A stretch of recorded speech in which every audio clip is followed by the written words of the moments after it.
Herkese merhabalar. Yeşimden Lezzetler kanalıma ve mutfağıma hoş geldiniz. Bugün sizlerle birlikte şöyle şerbetini tam çeken, tam kıvamında harika bir şambeli tatlısı yapıyoruz. Görünümü ve lezzetiyle sokakta yediğiniz şambali tatlısını aratmayacak harika bir tarif hazırladım sizlere. Videomu sonuna kadar izlerseniz tüm püf noktalarından bahsettim. Hemen tarifime geçiyorum. Hepinize iyi seyirler dilerim. Öncelikle tatlımızın şerbetini yapmakla başlıyoruz. Uygun bir tencerenin içerisine toplamda 2,5 su bardağı şekerimizi koyuyoruz. Şerbeti hazırlamakta kullandığım bardak ölçüm 250 milim. Şimdi şekeri ilave ettikten sonra üzerine toplamda 3 su bardağı suyumuzu ilave edelim. Suyu da ekledikten sonra içerisine ince kesilmiş bir dilim limonumuzu da ilave edip şerbetimizi ocağımızın üzerine alalım. Ocaktaki şerbetimizin içerisindeki şeker eriyene kadar önce bir kaşık yardımıyla karıştıralım. Kaynamaya başladıktan sonra şerbetimizi toplamda 15 dakika kadar kaynatalım ve daha sonra ocaktan indirip soğuması için bir kenara alalım. Sıra geldi şambali tatlımızın hamurunu hazırlamaya. Öncelikle derince bir kasenin içerisine 500 gram irmiğimizi boşaltalım. Ardından içerisine bir su bardağı hafif sulu yoğurdumuzu ilave edelim. Koyu bir yoğurt kullanmayalım. Ardından yine içerisine yarım su bardağı kadar suyumuzu ilave edelim. Sonrasında üzerine bir tatlı kaşığı kadar karbonatın içerisine karbonat aktifleşmesi için biraz limon sıkalım ve köpürtelim. Bu sayede tatlımızın rengi daha sarı olacaktır. Mutlaka limon sıkmanızı öneriyorum. Ve karbonatı çok kullanmayın. Fazla kullanırsanız tatlınız acımsı bir tatta olacaktır. Şimdi tüm malzemeyi bir kaşık yardımı ile güzelce bir karıştırıyorum.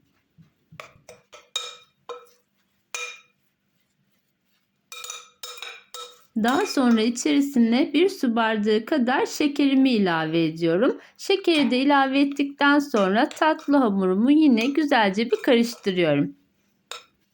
Tatlı hamurunda şekeri önceden de ilave edebilirsiniz. Ben sonradan ekledim. Herhangi bir fark olmuyor.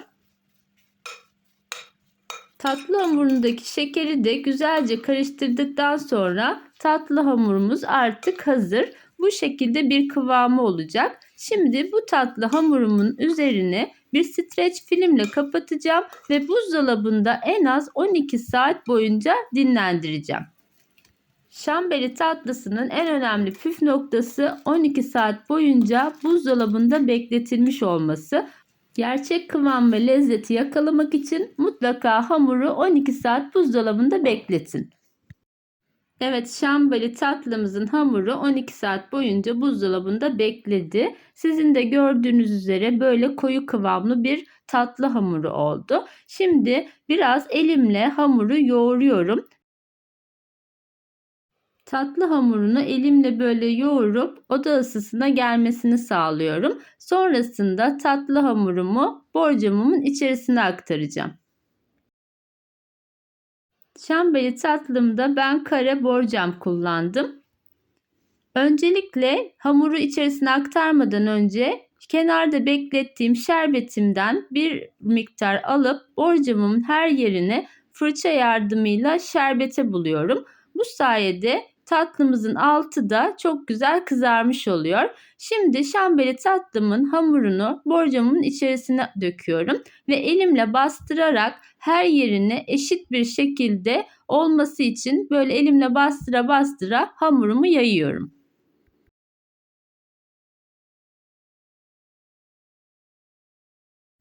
Şambeli tatlımın hamurunu borcam içerisinde parmak uçlarımla bastırarak güzelce yaydım. Sonrasında da bir kaşık kullandım. Kaşıkla da düzledim ve dilerseniz siz farklı aparatlar kullanarak da bu düzleme işlemini yapabilirsiniz. Son olarak da şambeli tatlımın üzerini pürüzsüz bir hale getirmek için bir hamur kesme aparatı kullanıyorum.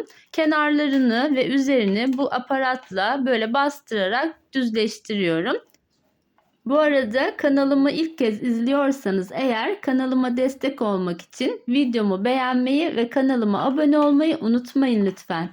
Şambali tatlımızı güzelce yaydıktan ve üzerini düzledikten sonra kesme işlemine geçiyoruz. Bu kesme işleminde ben klasik şambali tatlısı gibi dikdörtgen şekilde kestim.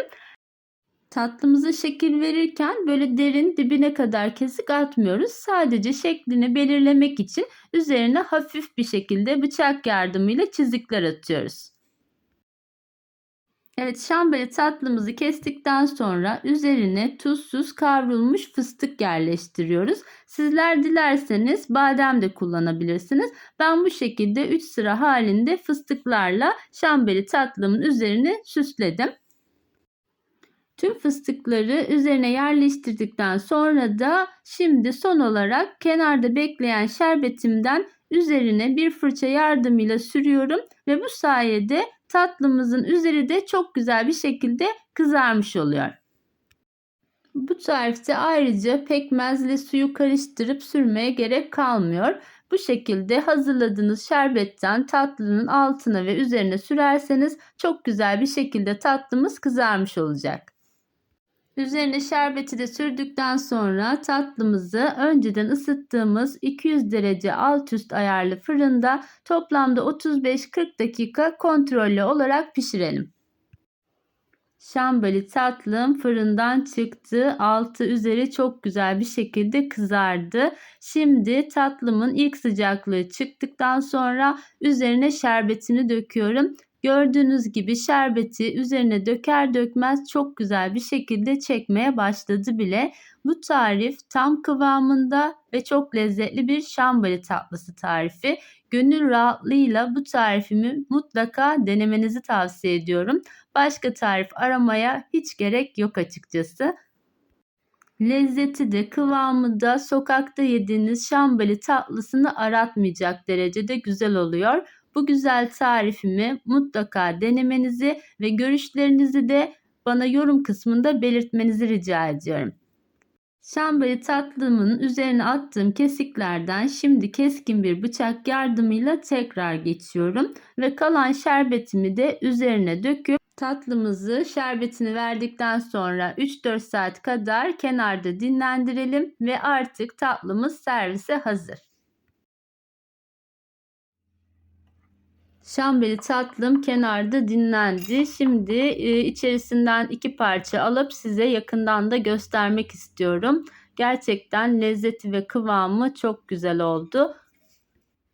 İçerisinde yumurta yok, sıvı yağ yok, süt yok. Çok az malzemeyle çok lezzetli bir tatlı ortaya çıkıyor.